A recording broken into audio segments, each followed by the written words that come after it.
welcome to Canadian Politics is Boring.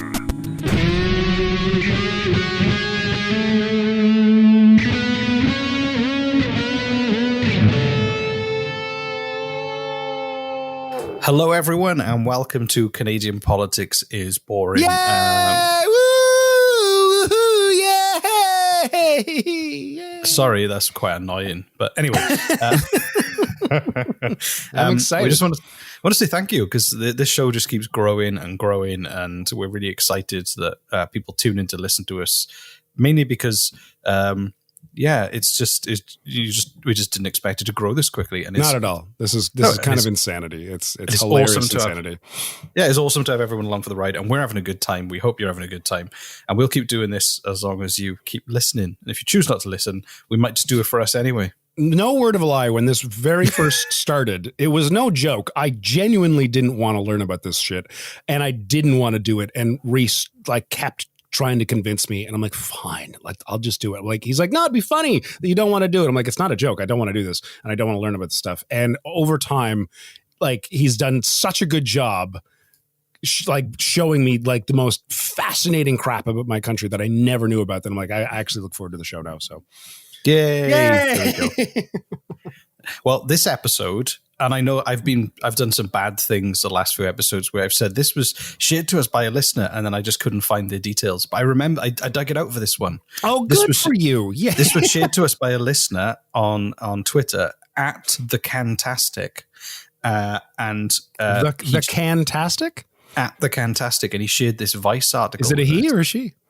It's a he. It's a he. Okay. And he shared it with us because he thought it would make a good story. And I replied saying, wow, fantastic. And now I've credited him and I feel better. And I'm sorry about the other people who will remain nameless. Yeah. Forever. We never. Those records were destroyed hundreds of years ago, and we're really sorry. But also, I was having some fun on the on social media. You know, the conservative leadership race in Canada. Did you follow it at all? No, God, no. So Peter MacKay lost, and everybody thought he was going to win. And the day after, he posted a picture of himself doing some gardening. And said, spent some time finishing up the final part of the deck. It was a busy day of chores, family fun, phone calls and text messages with friends and supporters, and decompression. Onward. Basically him saying, I lost, but I'm just going to do some normal stuff and relax. Oh, he's a good loser. Yes, but I looked in the back of the picture, and he has designed a specific hook for hula hoops in his backyard. Which I replied to him. I said, ingenious hula hoop storage. They're a nightmare to store neatly. He didn't reply, but that's so. Do you have hula hoops, Reese? We have one hula hoop between three children. So usually there's a queue, and they're every time I open the shed, they just roll out. It just rolls out down the street. But there's your exercise right there. Yeah. He might not be the leader of the Conservative Party, but if you've got hula hoop problems, then call Peter MacKay. That's his next career move. Yeah, exactly. Hula hoop wrangler. Yeah.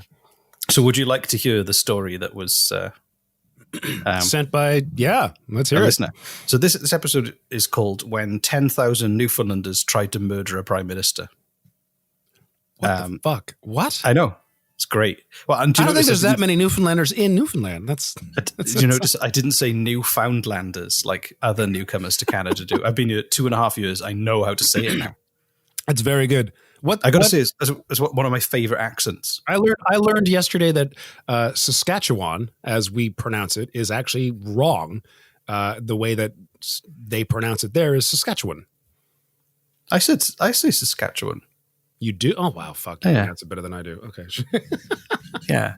Well, I'm making the effort to learn because I'm new to this country. You've lived your whole life, so you don't even try. So. There's your 3-minute Canadian pronunciation education formal session training. Would you like to hear about how 10,000 Newfoundlanders tried to kill a prime minister, or should we just talk about? Let's just end the episode. No, let's do. I think we're done. I think we're good. Yeah. No, of course I want to hear this. Oh my god. Okay. Yes. So. April the 5th, 1932.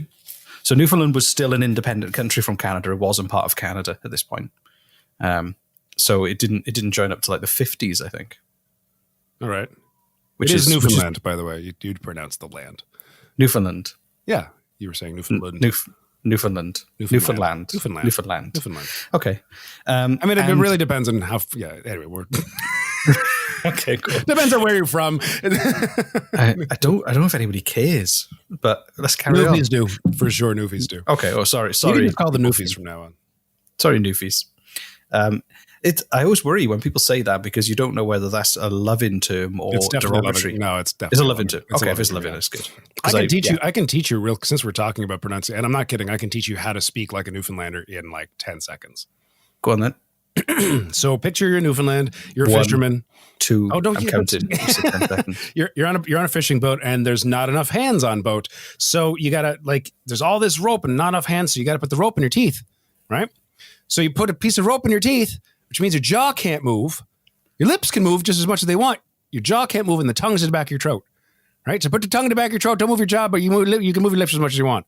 The tongue's in the back of the throat. No, I got to shout real quick because the other fishermen got to pick up more shit for you. Don't move your jaw, put the tongue in the back of your throat and move your lips real fast. I'm not going to try because I don't want to offend a province. I lived in Newfoundland, so I'm allowed to do that. Exactly. I felt it was very convincing. I felt like I'd been transported to another province. Right? Yeah. There we go. Thank you. Yeah.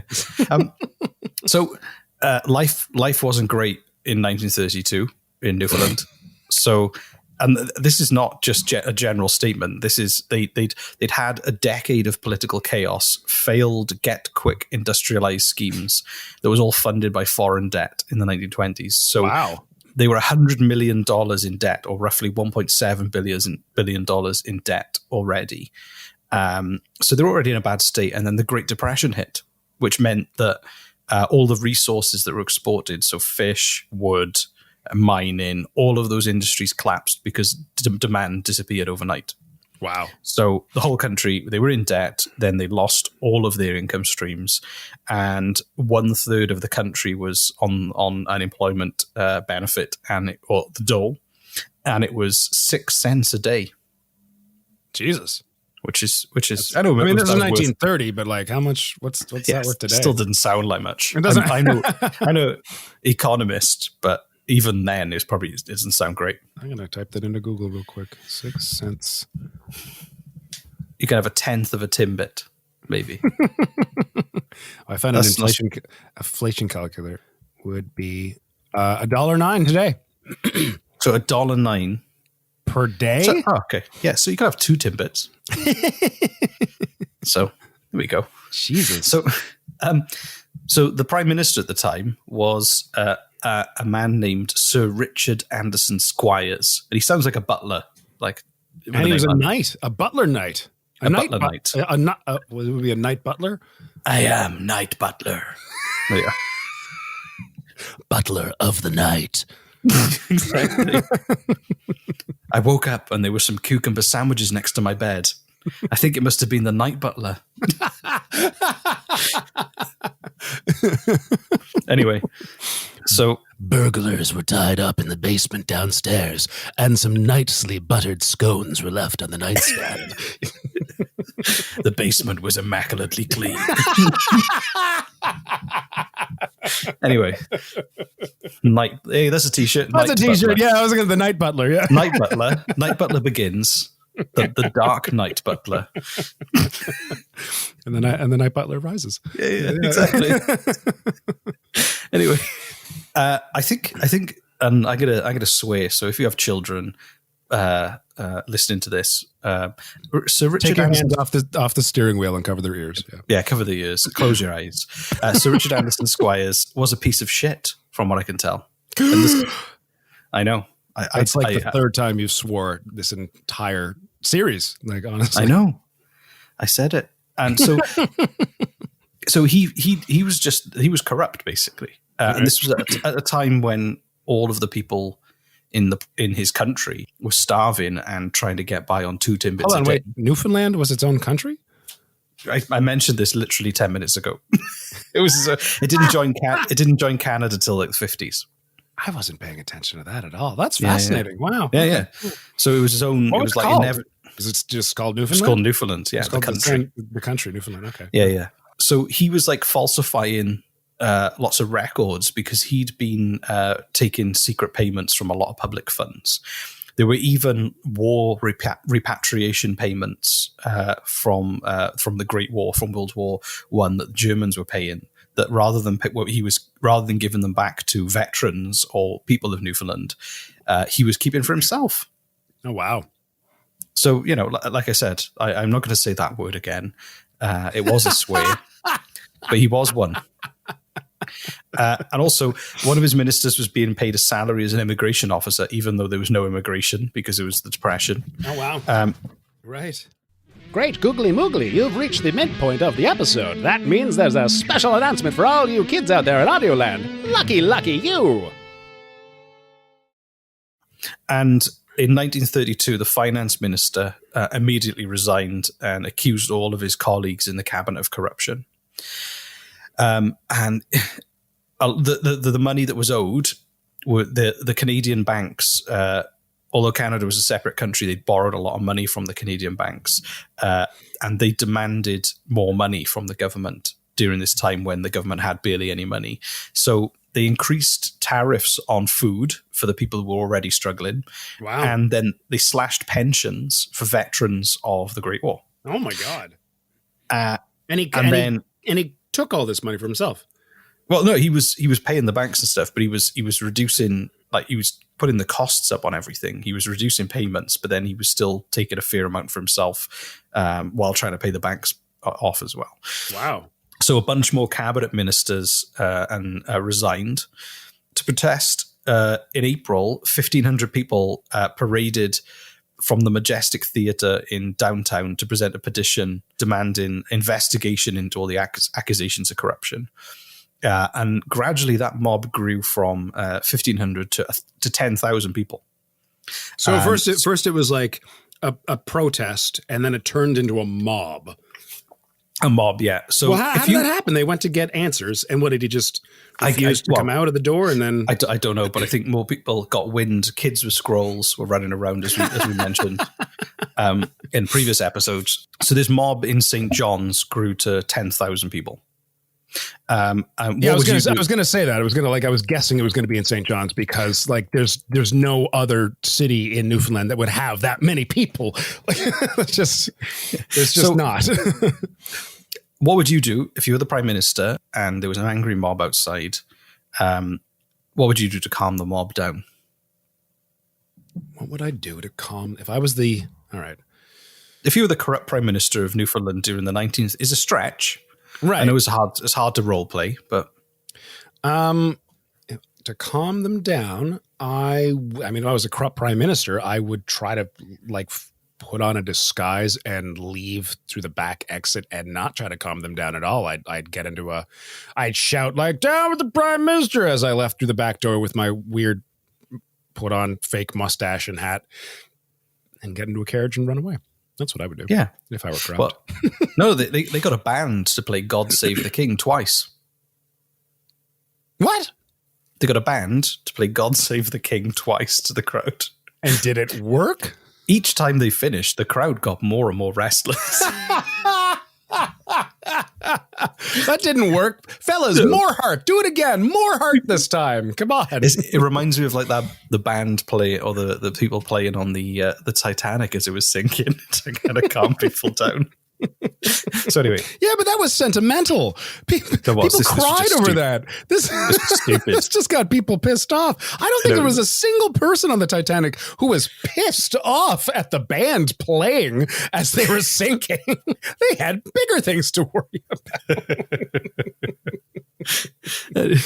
So the crowd was getting restless, and they realized that the petitioners weren't being given entry to the Parliament building where all the MPs were. So people started throwing rocks at the windows. So all hell kind of broke loose, and people were smashing things up and throwing things. So a group of police who were inside the lobby burst out and started hitting people with their batons. Who did? The police. The police kind of burst out and just started attacking people. As they do. At some point, one of them hit a child, and then the crowd turned really nasty because you don't need to hit a child. even if they have stuck their nose up at your band's best efforts, still shouldn't hit one. So the mob then, they'd smashed the windows. They rushed up the stairs to the front door, and the police had to retreat and had to kind of form a human barricade inside the building. And they tore through the offices of the building and the basement. They were destroying things. They were ripping up books. I don't know why they were ripping up books in the library. I don't know what the books did to them. Yeah, that's a little weird. They carried a piano into the nearby park and smashed it to pieces. Hold on, what? I know. They were just moving a piano is not easy. But so why move it? Why not just smash it where it is?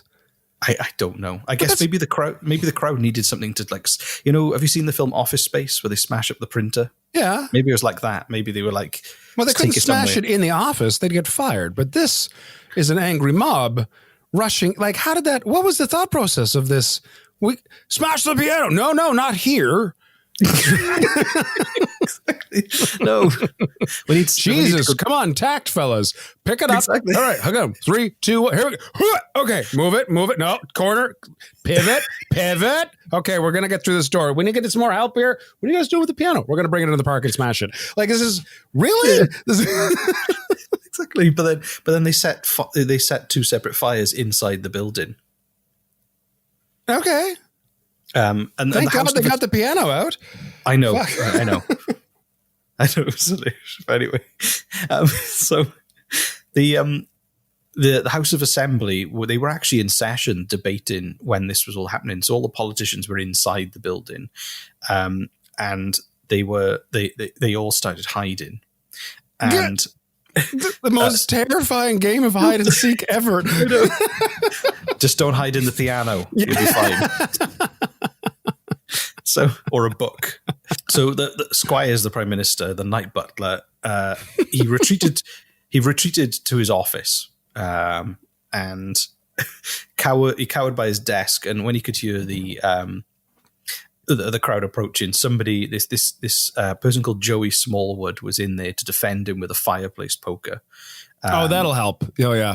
But it turns out it wasn't the mob. It was 6 priests and police officers who promised to smuggle him out of the building to a getaway car. So your plan was one of the plans that they came up with. Oh, so wow. So did they actually put like a fake mustache on him and a weird funny hat? And I don't know. I mean, they were priests. They could have dressed him up like a priest. Oh yeah, right. That would have been good. That would have been good. Yeah. That would have been good. So they came out the side door and were instantly recognized. And he didn't even get into the car.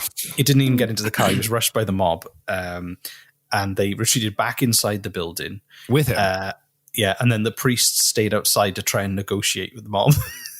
Oh my God. Because no one would hit a priest. Right. No, of course. That's stupid. Especially not in the 1930s. The mob kind of agreed to kind of calm down and to let him out. And but the problem is the crowd didn't leave. They stayed there. So they said he can leave, but they didn't move. So he had to, all this kind of, if you've seen the film The Birds, when they have to, all the birds are just sat there staring at them and they've got to get out and get to the car. Oh God, it's been so long.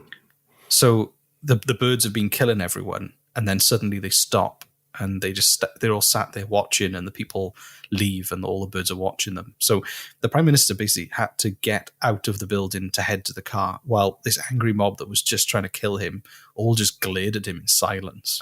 Terrifying, honestly. I can picture it, man. It's like, it gives chills. Make a good film. It would. It'd be better than The Night Butler. So anyway, the rise of The Night Butler. So anyway, he got outside, and then somebody rushed him and they punched him in the face. And they managed to pull him out again. They all ran down the street. The crowd just decided to just get him anyway. So they agreed to let him go. They quietly watched him, and then they chased him down the street. And then they changed their minds halfway through. Oh my God. So he actually escaped down a side alley into somebody's house, and then there were just angry crowds roaming the streets. And he spent the rest of the night hiding in somebody's bedroom the demonstrators basically looted all the liquor stores. Of course. Why wouldn't you? Yeah, right, yeah. Exactly. Oh my God. Why don't they teach this shit in history class, man? Like, oh my God. So do you know what? Do you know what happened the next day? He refused to resign. What? He basically was like, no, I'm doing a great job. Yeah. Last night was a good time. Last night everyone had a ball. It was great. Yeah, exactly. They wouldn't have partied that hard without me, kind of thing. So it was obvious. Like, so he wouldn't like. I mean, did they force him to resign? Like that's so. No, they actually called for an election. So they called an election, and he ran in the election.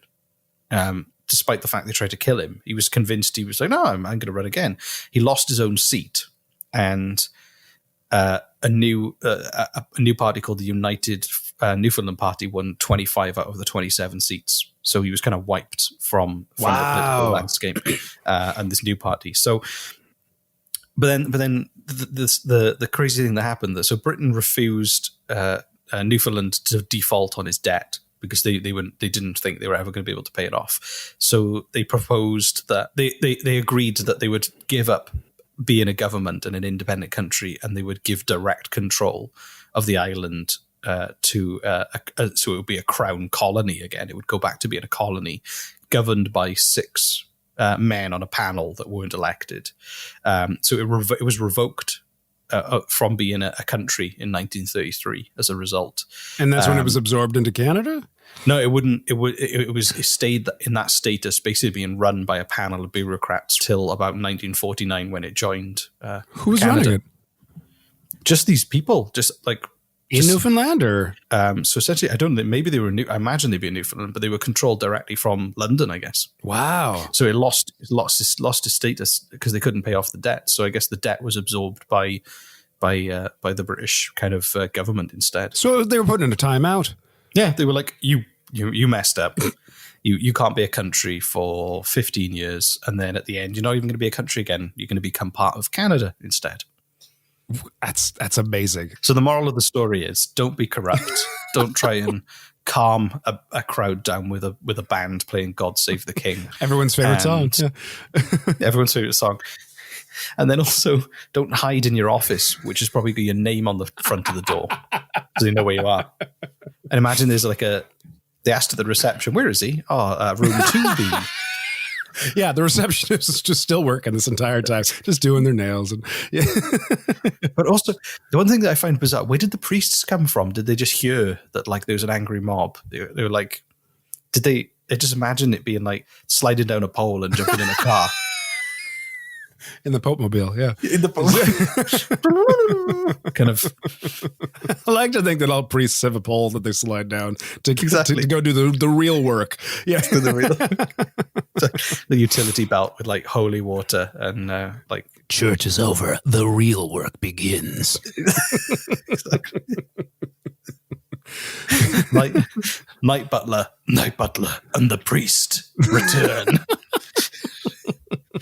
Yeah, shit superheroes. Hand me my cape and my funny hat. I was trying to think of things that priests would put in their utility belt, but I realized I know nothing about Christianity in any form. Little crosses, holy water, crosses, beads, praise, a tiny little Bible, Ritz crackers, wafers. Yeah, no, those are the wafers, just Ritz crackers. Wafers. Jarred praise. Yeah, pixie dust. Yeah. The drug. Sure. The party drug. Is that... Priests like to have a good time too. That's... Yeah, we know that. Yeah. This has been fun. Yeah, I've enjoyed learning about... I can't believe I haven't heard about the 10,000 angry Newfoundlanders who tried to kill the Prime Minister. That's... What do you have now? Yeah, that's remarkable. And also, I love the fact that there was a truce and they all stared at him walk out and then just changed their mind. Yeah, it's creepy as fuck. Honestly, I could picture it in my head. I'm like, Jesus. And then one guy in the crowd's like, "Fuck it," and just punches him square in the kisser just as he walks by. And then the whole mob is like, "Oh, yeah, that's a great idea." And they just chased him down the street. Yeah, and then they went and got drunk instead. And then he refuses to resign and just goes, "No, I'm doing a great job. I'm fine. This is I don't know what fine, your yeah." problem is." Yeah, it's like, There's a little disagreement yesterday. It's totally fine. exactly, it's fine. So anyway, yeah, that is the story of the 10,000 Newfoundlanders who tried to murder a prime minister.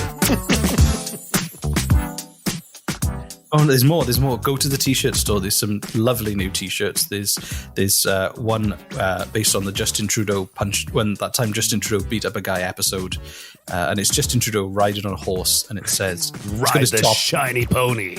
Ride the shiny pony, and he's got his top off. You can see his abs, and he's got boxing gloves on. And you'll love it. Go and buy it. And show it to your friends, and when they ask what the hell is that, just wink and smile and then walk away. And go, "You're not cool. You don't listen to the same podcast as me." So if you would like an obscure reference on your chest, then go to our t-shirt store and you'll have a great time. You'll find exactly what you're looking for. Yeah, you'll have a really good time. A really good time. There are at least 10. Between 5 and 10 designs on that site. You have no idea how many. Yeah, there's a number. There's mugs. There's masks. Mouse mats, if anybody still uses those. Tote bags. Golf balls. Cushions. No, there's no golf balls. Oh. There's baby clothes. You can buy baby clothes with it on as well. I don't know why, but if you would like to have obscure podcast jokes on your infant, then we should go now, I think. Yeah, we should end the episode. I think that's a good idea. Yeah. Thanks. Yeah. Thank you. Bye.